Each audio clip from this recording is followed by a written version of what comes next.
네, 정치권 현안 짚어보겠습니다. 김성태 전 국민의힘 원내대표, 이광재 더불어민주당 성남 분당갑 지역위원장 나오셨습니다. 두 분 어서 오십시오. 예, 안녕하세요. 네, 김 전 원내대표님 조금 전 국회에서 11년 만에 여야 대표 회담 진행 중입니다. 그렇습니다. 금투세, 최혜병 특검, 25만 원 지원법 등 6개 안건을 의제로 확정한 바 있는데요. 아까 모든 발언 들어보니까 좀 신경전도 있습니다. 양당 대표 만남의 의미는 어떻게 보세요? 아무래도 지금 역대 헌정 역사상 가장 지금 최악의 악화된 그런 정쟁이 지금 계속되고 있지 않습니까? 네. 이런 정쟁 관계를 청산하고 협치를 통해서 정말 국민들의 먹고 사는 문제를 갖다 해결할 수 있는 그런 새로운 당 대표로서의 역할을 이제 한번 해보겠다. 그런 의미를 가지고 두 분이 만났습니다. 그런데 이 초반부의 기싸움이 워낙 팽팽해요. 이제 정치 개혁을 둘러싼 이 확연한 시각 차도 문제겠지만은 어제에서 빠진 그런 그 의료대란 해법이라든지 또 한 대표가 추천한 제3자 추천 방식의 최상병 특검법이라든지 네.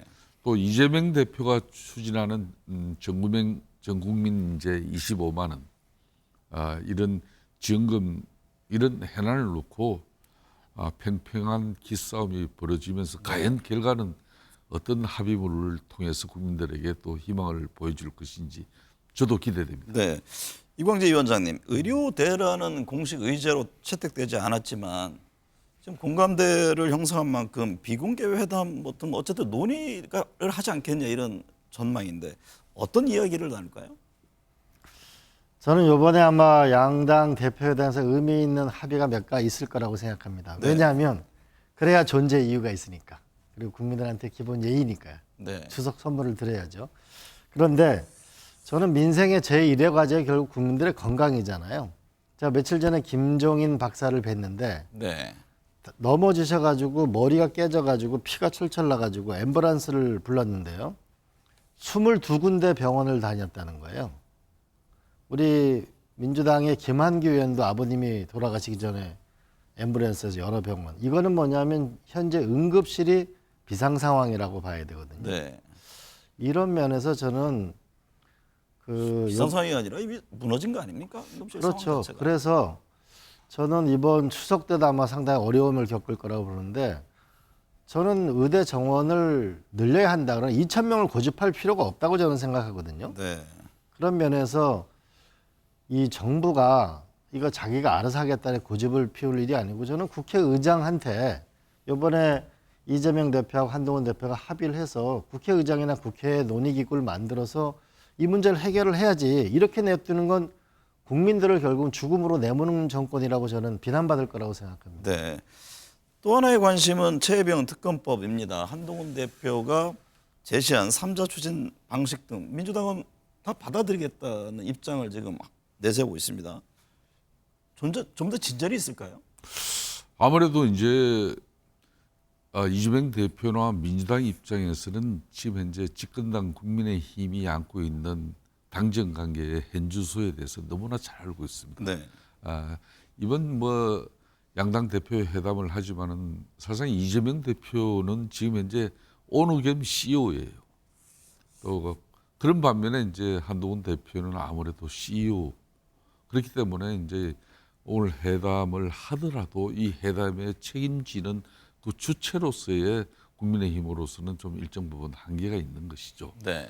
그런 측면에서 지난 전당대회 과정에서 한동훈 대표가 대국민 약속을 하고 또 본인의 또 당대표 또 출마 의지의 가장 확고한 입장이 바로 그 부분이었는데 이게 이제 국민의힘 같은 경우는 당헌 당규상에 이제 이게 당 대표와 원내 대표의 역할이 명확하게 구분이 되어져 있습니다. 네. 그러니까 최상병 그 특검을 하기 위해서는 이제 아무래도 원내에서 의원들과 공감이 이루어지고 이게 의원총회에서 당론으로 완전히 확정이 되어야만이 이제 입법 행위가 이루어지는 건데 그런 네. 측면에서 이제 아무래도 당내 폭넓은 공감과 또 현실적인 그런 방안을 찾기 위해서는 한동훈 대표 입장에는 일정 부분 시간이 필요한 내용이죠. 네. 뭐 그런 걸 지금 이재명 대표가 좀 뭐 배려를 해 주실 건지 안 그러면 계속 압박할 것인지 이것도 좀 궁금합니다. 앞서 이제 김민석 최고위원 얘기를 들어보면 민주당에서는 어쨌든 안을 가져와라. 웬만한 거는 다 받아주겠다 이런 입장을 취하고 있거든요. 이광재 위원장께서 보시기에 뭔가 좀 진전된 어떤 합의안이 나올까요? 이번 회담에서 그 최혜병이 우리 곁을 떠난 지 벌써 1년이 넘었잖아요. 네. 근데 한동훈 대표가 약속을 했잖아요. 그 대법원에서 추천하는 그 특검을 하자고라고 하면 민주당이 수용을 하면 이거를 합의를 못 한다면 이건 정치가 없는 거나 마찬가지 아닐까요? 네. 그리고 저는 오히려 그 현재 대법원장이 굉장히 원칙적인 분이거든요. 우리가 또 대법원을 믿고 한동훈 대표가 주장을 한 것이고 민주당이 그걸 수용하면 그 정도의 최혜병 문제. 왜냐하면 한 자식이 국가를 위해서 군대 가서 거기서 우리 곁을 떠나게 됐다면 그 문제에 대해서는 최소한의 예의고 그 정도 전 합의를 못하면 그건 한동훈 대표가 아니라고 봐야죠. 네. 이번 회담은 한동훈 대표에게 더 중요해 보인다라는 해석들이 있었는데요. 지금 이제 앞서도 말씀하셨습니다만 대통령과 한동훈 대표는 김경수 전 지사 복권을 둘러싼 갈등에 이어서 지금 의료개혁 문제로 다시 충돌하고 있는데요. 당내에서는 당정 갈등이 아니고 한동훈 대표와의 갈등, 즉 한정 갈등이다 이런 말까지 나오고 있던데 이번 회담이 리더십 회복의 계기가 될까요? 엊그저께 이제 29, 30 국민의힘은 연찬회를 통해서 이제 후반기 이제 정기국회의 또 집권당으로서의 역할을 위해서 이제 상당히 심도 있는 그런 의원총회를 개최했죠.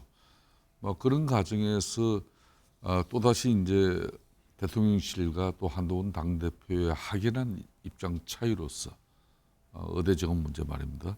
다시 또 큰 갈등으로 이게 친윤 또 친한 의원들 간에 또 이렇게 연찬회에서도 좀 볼썽사나운 모습이 나올 수 있다 이렇게 많이 우려를 했지만은 막상 그 결과는 의원들 간에는 대려 파이팅하고 한 몸으로 당정 관계를 가져가면서 정기국회를 통해서 이제 일정 부분 역할을 잘하자 이렇게 이제 결의가 됐지 않습니까? 네.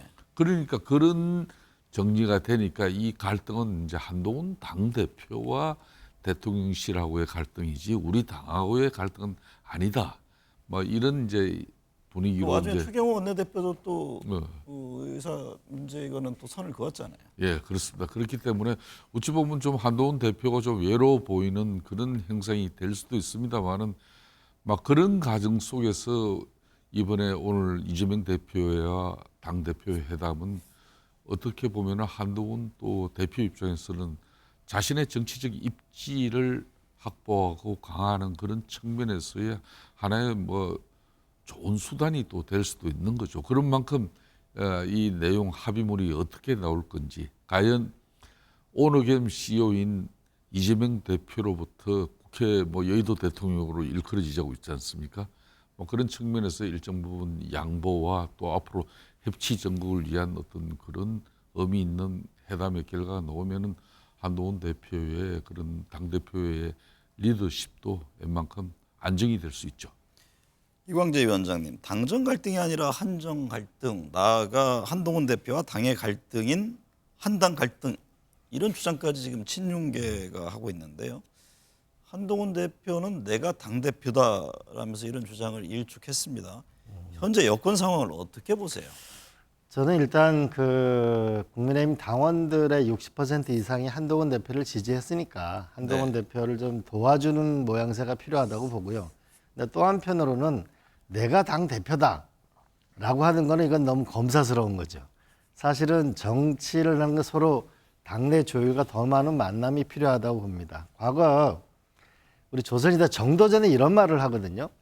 도덕에 기대면 좋은 사람을 현실과 떨어질 수밖에 없고 법률에 기대면 시시비비를 가려다가 당파 싸움에 나라가 망할 거다. 이런 얘기를 한 적이 있었는데 법률가가 아니고 당 내에서도 다양한 조율을 할 필요가 있어요. 내가 당대표다. 이렇게 해가지고 현역도 아닌 당 대표를 누가 그렇게 많이 따르겠습니까? 그렇잖아요. 현재 대한민국 정치에 좀 귀담아 들을 부분이 있는 대목이네요. 윤석열 대통령이 국민의힘 연찬에 불참한 것을 두고 민주당 최재성 전 정무수석이 탈당 예고편이라고 말을 하자 김 원내대표께서 섣부른 이야기다 이렇게 좀 지적을 했습니다. 예. 그럼 탈당까지는 너무 앞선 얘기다 이런 지적이신가요? 그런 거죠. 며칠 전에 모 방송사에서 이제 최재성 전 수석과 저하고 같이 방송을 했어요. 그런데 거기서 이제 국민의힘 연찬회에 윤석열 대통령이 참석하지 않는 것은 이거는 한마디로 정계 개편에 신호탄을 쌓아 올린 거다. 이제 이렇게 이제 입장이었는데 저는 섣부르다 이런 거죠. 지금 현재 아무래도 윤석열 대통령께서는 지금 뭐 공공 의료 노동 뭐 이런 4대 개혁 중에 하나의 의료 개혁도 지금 물러설 수 없는 그런 이제 큰 고비예요. 이 고비를 넘는데 이제 한동훈 대표 입장에서는 현실적으로 추석을 앞두고 이런 의료 사고라든지 그런 국민들의 큰 불안감을 해소하기 위한 것이 집권당 대표로서 네. 가감없이 대통령과 정부와 당정 협의를 통해서 이걸 개선하고 또 올바른 방향을 찾아야 된다는 입장이지만은 이게 이제 어떻게 보면은 대통령께서 상당히 불편한 심기를 가지고 연찬회까지 불참했다. 그렇기 때문에 이제 앞으로 정계 개편까지 이어질 수 있다. 이런 게 이제 최재성 수석 입장인데 이건 상당히 섣부르죠. 네. 이 정계 개편이라는 것은 대통령 중심으로 일정 부분 뭐 정치 세력화 또 새로운 어떤 정치를 향한 어떤 그런 국민적 패러다임이 웬만큼 갖춰졌을 때 시도할 수 있지만은 윤석열 대통령께서 가장 뭐 집권당인 국민의힘을 이 정당에 대해서 큰 애정을 가지고 있는데 이걸 버리고 차버리고 새로운 정계 개편의 장으로 정치에 새롭게 뭐 새로운 시도를 한다. 이거는 저는 섣부르다고. 네, 이광재 위원장님 시각이 궁금한데 어쨌든 지금 말씀을 들어보면 한동훈 대표만 좀 고립돼가는 그런 형국 아니냐 이런 진단으로 들리는데 윤석열 대통령도 당정 문제가 전혀 없다고 했습니다. 그런데 지난주 국정브리핑 기자회견을 보면 한동훈이라는 이름을 거론하지 않았고 또 한 대표에게 우호적이었던 대통령실 인사들도 최근에 뭐 등을 돌리고 있다 이런 소식들이 들립니다. 이 점은 어떻게 봐야 합니까? 저는 그 윤 대통령을 몇 번 만나봤잖아요. 네. 근데 윤 대통령 과연 어떤 결단을 하는 시기가 저는 다가오고 있는 거 아닌가라는 생각이 들어요. 왜냐하면 자 한동훈 대표는 자기가 가장 믿는 사람이었어요. 네. 정말 무명의 인사를 법무부 장관을 시켜줬어요. 그 당의 반대를 무릅쓰고 비대위원장을 시켜 총선을 맡겼어요. 근데 지금 한동훈 위원장이 윤석열 대통령이 인기가 없다고 하니까 차별화라는 이제 몸부림에서 그 칼날이 윤석열 대통령이 한동훈 대표한테 준 2번의 칼이 그 칼을 가지고 지금 윤 대통령을 향하고 있거든요. 그럼 나는 뭘까? 이런 생각을 하나 할 거고 또 네. 하나는 대통령으로 일을 해야 되는데 국회는 민주당이 다 지금 현재 야권이 다수가 됐어요. 그럼 대통령 일을 해야 되잖아요. 네. 한동훈 대표는 자기하고 차별화를 꾀하고 있고 의회는 뭐냐면 민주당이 가지고 있다면 그러면 국민연금 개혁, 교육 개혁, 노동 개혁 뭔가 일을 하긴 해야 될 거 아니에요? 네. 그렇다면 윤 대통령이 뭔가 그래도 업적을 내는 대통령이 되려면 저는 이번에 그 회견에서 한덕수 총리가 잘하고 있다라는 그 얘기를 듣는 순간 연말에는 결국은 새로운 총리가 등장하겠구나라는 생각을 했는데 네. 그렇게 된다면 윤 대통령이 선택하는 거는 저는 큰 거죠. 왜냐하면 임기를 1년 줄인다. 그다음에 개헌을 같이 하자. 그다음에 뭔가 이 국정을 새로운 과제를 끌고 나가자. 이런 정도의 화두를 가지지 않고 네. 11월에 미국 대통령 선거 끝나고 이제 국제 질서가 몰아칠 텐데 이 국면을 넘어갈 수 있을까요? 저는 윤 대통령이 나는 왜 대통령이 되었는가? 이제 무엇을 할 것인가라는 부분에서 본질적 고민을 할 때가 왔다고 봅니다. 네. 저는 뭐 요 근래 이렇게 느끼는 저도 뭐 정치를 조금은 이렇게 하면서 네.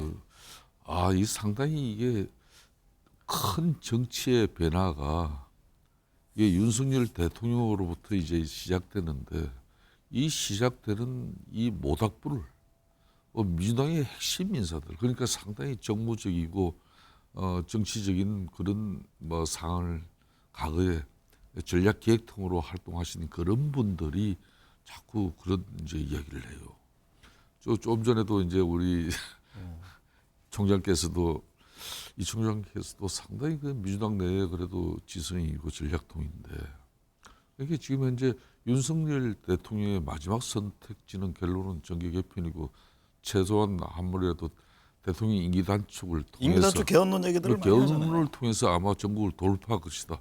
이런 이야기를 서슴없이 막 해요. 저는 현실적으로 왜 민주당에서 저런 이야기가 아주 구체적으로 여당 의원들 나올까? 중에서도 그런 얘기를 하는 분들이 있던데요. 저 아직 공식적으로 그런 근데 이야기 이제 들은 이거 적은 같아. 없어요. 이건 뭐 네. 그 결국은 대통령을 하고 나면 뭔가라도 남아야 되잖아요. 예. 국가에 남아야 되는데 무엇으로 남을 건가? 왜냐면 지금 나라가 너무 어렵잖아요. 그리고 윤 대통령도 사실 입지가 어렵잖아요. 그러면은 뭔가 국가를 위하는 길하고 본인에게도 유리한 어떤 길을 하나 찾아봐야 되지 않을까? 뭐 이런 충정에서 한번 얘기하는 거 아닌가 싶어요. 네. 그러나 뭐 정계 개편을 윤 대통령 스스로 끌기가 어려울 거예요. 왜냐하면 그건 국민들의 지지가 있어야 되니까. 그래서 네. 지난 29일 민주당도 의원 워크숍을 가졌습니다. 여기서 이재명 대표가 의대 정원 증원 갈등을 의료 대란으로 규정하면서 민주당이 국정의 방향타 그리고 선도자 역할을 해 나가야 한다고 밝혔는데요. 국정의 방향타를 강조한 건 어떤 의미일까요? 하나는 현 정부가 그 제대로 일을 못 하고 있다라고 하는 것을 분명히 하고자 하는 것일 텐데, 저는 아마 국민들이 현 그 집권당에도 책임이 있지만은 절대 다수의 의석을 줬기 때문에 민주당이 잘못하면 이제 민주당도 그 책임에서 자유롭지 못할 거라고 봅니다. 네. 그런 면에서 저는 국정 방향을 잘 잡아야 된다고 보는데, 결국 세 가지겠죠. 민생의 고통에 응답하는 정당이, 능력 있는 정당이 되냐 안 되냐. 두 번째로는 미래를 창조하는 당이 되냐 안 되냐. 우리가 용인 반도체 기지 보세요. 수백 조를 투자한다고 하는데 아직 전기 문제, 물 문제를 해결하지 못하고 지금 이러고 나서 무슨 미래 경제를 열겠어요? 또 하나는 곧 이제 미국 대통령 선거가 끝나고 나면 외교 질서에 새로운 질서가 왔을 때 얼마나 안정감이, 국민들한테 이런 거 있잖아요. 내 새끼한테는 정말 전쟁의 위협이 없는 나라를 물러줘야 되겠다. 이런 간절한 바람이 있잖아요. 네. 그런 면에서 경제에서의 유능함, 외교에서의 안정감, 이런 것에 그런 민주당의 플랜은 뭐냐? 윤석열 대통령이 그럼 실망하는 그 많은 국민들한테 새로운 길을 보여줘야 되겠죠. 네. 김성태 원내대표님, 의료 대란만 지금 뭐 대란이 아닙니다. 나라 가계빚이 3천조를 넘어섰습니다. 가계부채, 기업부채 늘어가고 뭐 자산 증식 기회는 줄어간다는 게 전문가들의 진단인데 이 점은 어떻게 봐야 합니까? 아무래도 코로나 팬데믹 이 기간을 극복하면서 정부도 가게도 빛을 내서 근근히 버텨왔죠. 네. 그러면 이제 경기가 좀 환기를 맞이하고 또 가계 소득도 늘어나서 그런 문제가 좀 해소될 수 있는 그런 세상이 돼야 되는데 그렇지 못하고 있는 게 지금의 안담함이죠. 그렇기 때문에 절대적 입법 권력자 이 사법 리스크를 안고 있는 이재명 당대표의 그런 협조 없이는 이 위기를 극복할 수 있는 이 요소와대 전국에서 아무것도 할 수 없지 않습니까? 네. 저는 그런 측면에서 이 경기 문제는 정말 심각합니다. 그래서 이재명 대표 입장에서 전 국민 25만 원 기본금 이걸 지원하자. 여기에 한정하지 말고 실질적으로 민생이라는 건, 경제라는 것은 포괄적이고 다방면적이거든요.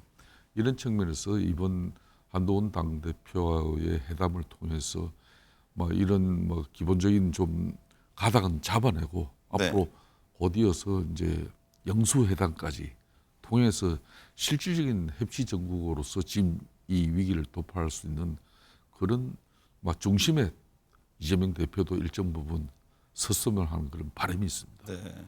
우리 김 원내대표가 늘 얘기했던 게 지금 정치가 덮고 있다. 그렇습니다. 국면을 좀 바꿔야 된다. 이런 그렇습니다. 지적이시군요. 네. 이 위원장님, 세수펑크 빚도 영끌이라는 말이 계속 나오고 있는데요. 지금 서울 아파트 가격 급등에 대한 우려의 목소리가 있고요. 민주당에서는 이에 대해서 어떤 대안을 정부 여당에 제시할 수 있을까요? 저는 이번에 좀 그 회담이 끝나고 나면 정책 협의체 같은 거 상설 협의체를 만들었으면 좋겠어요. 네. 그러면서 첫 번째로 보면 결국 세수 평가는 법인세, 즉 세금을 내는 기업이 지금 줄어들고 있는 거거든요. 저는 이번에 좀 대표회담이 끝나고 나면 용인 반도체 저기에 대통령, 여야 대표, 김동연 지사 모두 모여서 저 문제를 해결해야 될 건 아닌가요? 그래야 기업이 어떤 미래를 갖고 할 건지가 예측 가능한 나라가 올 거다. 네. 두 번째는 지금 집 사는데 26년이 걸린다 그러거든요. 더군다나 지금 수도권에 지금 건축비가 상승돼서 서울에 아파트 공급이 안 되고 있어요. 지금 이렇게 되면 결국은 엄청난 위험이 지금 다가오고 있는데, 근데 대충 아파트 가격의 56% 정도가 땅값이거든요. 저는 집 사는데 26년이 걸리면 이게 나라도 아니다. 그러면은 여야가 주택 문제에 대해서 저는 이거는 정말 초당적인 노력이 있어야 된다. 세 네. 번째로는 금투세 문제인데 저는 좀 유연하게 했으면 좋겠습니다. 자, 이제 일자리가 없어. 집 사기도 어려워. 나오니까 뭔가 돈이 아주 없는 젊은이들은 코인 투자하는 거고, 그나마 있는 사람이 주식 투자하는 거 아닙니까? 네. 근데 금투세는 좀 유예해야 돼. 다만 이 부분을 소득이 있는 곳에는 과세가 있다. 너무 거기에만 매달리지 말고 우리가 좀 더 유예를 하고. 왜냐하면 주식으로 간다는 건 그 회사로 간다는 걸 말하잖아요. 회사 투자가. 다만 네. 좀 주식을 장기 보유하는 사람에게는 확실한 혜택을 좀 줘서 네. 차등적인 혜택을 말씀하시는 그렇죠. 네. 그렇게 해서 우리가 좀 집으로서의 안정된 거, 그다음에 주식으로서도 우리가 소득을 얻을 수 있는 길을 좀 열어줄 필요가 있지 않을까 네. 생각이 듭니다. 김성태 원내대표님, 문재인 전 대통령 전 사위의 특혜 채용 의혹을 수사 중인 검찰이 지금 문 전 대통령을 겨냥하는 모양새인데요. 이재명 대표는 정치 보복이다 이런 지적을 했고, 뭐 조국 대표도 이 문제에 대해서 언급을 했는데, 검찰의 문 전 대통령에 대한 수사는 어떻게 보세요? 뭐 검찰 입장에서는 수사 영역에 대해서 어느 누구도 성역이 있어서는 안 되겠죠. 네. 아무리 문재인 전 대통령에 대한 전직 대통령에 대한 일정 부분 예우는 법적으로 뒷받침되고 다 보장되고 있지 않습니까? 그렇다고 해서 이 사법적인 문제에서까지 무조건적으로 전직 대통령이기 때문에 이렇게 검찰 수사에서도 예외가 돼야 된다. 저는 그럴 이유는 없다고 보고 있습니다. 그런 측면에서 지금 이제 민주당을 비롯한 조국 혁신당에도 이 문제를 다시 정치적으로 검찰이 문재인 전 대통령을 정치적으로 보복하는 수사를 이렇게 펼쳐나가고 있다. 그렇기 때문에 다혜씨 집 압수수색을 통해서 사이에 대한 이런 취업 특혜가 결국은 그 종착역이 문재인 대통령이고 이건 뇌물이다. 네. 이렇게 이제 정치 보복을 일삼는 윤석열 정권이다. 이렇게 국민들에게 선동하는 것은 저는 대단히 바람직하지 않다고 봐요. 네. 법적인 문제는 법적인 문제로서 검찰 수사 영역에서, 검찰도 지금 현재 국회 입법 권력이 절대적으로 지금 현재 민주당을 비롯한 조국 혁신당 손에 넘어가 있는데 네. 108석의 무슨 국민의힘 믿고 이렇게 정치 보복 수사를 할 수 있습니까? 네. 그렇지 않은 거죠. 네. 검찰 입장에서는 수사는 수사대로 가는 겁니다. 그러니까 국민들에게 불필요한 전직 대통령에 대한 정치 보복 수사로 이렇게 다시 이 협치 정국을 만들어 가고자 하는 그런 당대표 회담도 열리고 하는데, 이런 문제 때문에 다시 여야가 또 정치적으로 난국을 맞이하는 네. 그런 누를 범해서는 안 된다고 보고 있습니다. 이 위원장은 문 전 대통령에 대한 검찰 수사 어떻게 보세요? 지금 문 전 대통령까지 직접 조사를 할 것인지 이게 또 관심이고, 이에 대해서 입장을 내놓을지 그 점은 어떻게 보십니까? 전 노무현 대통령 시절에 제가 국정상황실장을 했잖아요. 네. 근데 지난 정부에 상당한 많은 제보가 쏟아졌어요. 제가 보고를 드렸죠. 그러니까 노 대통령이 이렇게 말씀하시더라고요. 이런 거 뒤지다가는 날 샌다. 우리가 할 일을 하다 보면 지난 정권의 문제는 또 다음 일이 된다. 네. 전 지금 거의 대한민국의 거의 비세는 집 같은 거 아니에요? 경제, 외교, 의료 문제. 조금 무엇이 우선인지를 좀 구별을 할 필요가 있고, 또 하나는 문 대통령을 수사하는 것보다는 문 대통령을 만나서 제가 어렵습니다. 이 나라를 위해 잘하고 싶은데 이 개혁을 하는데 도와주십시오라고 하는 게 국정 동력을 가져가지 않을까요? 네. 또 한편으로는 또 대한민국은 또 전직 대통령의 이 또한 악순환의 고리가 또 발자국을 딛게 되는 그런 참 두려운 마음을 또 가지게 됩니다. 네. 제발 이 나라가 이 비세는 나라가 좀 마음 편한 나라로 빨리 바뀌었으면 좋겠습니다. 네. 시간이 다 됐는데요. 오늘 10월 열리는 정남 곡성 연광 단체장 재선거 지금 달아오르고 있잖아요. 조국 혁신당, 민주당 주도권 경쟁하고 있다고 하는데 어떻게 보세요? 일단 선의의 경쟁이 일어난다는 것은 저는 호남 유권자한테는 좋은 일이라고 봅니다. 그러나 이제 윤 정권에 대한 심판 그리고 하나는 지역 행정 책임자를 뽑는 거잖아요. 네. 제가 전남 가면서 느끼는 건데 순천 우리가 정원 박람회 이후로 많이 바뀌었잖아요. 네. 여수 박람회 이후로 많이 바뀌었잖아요.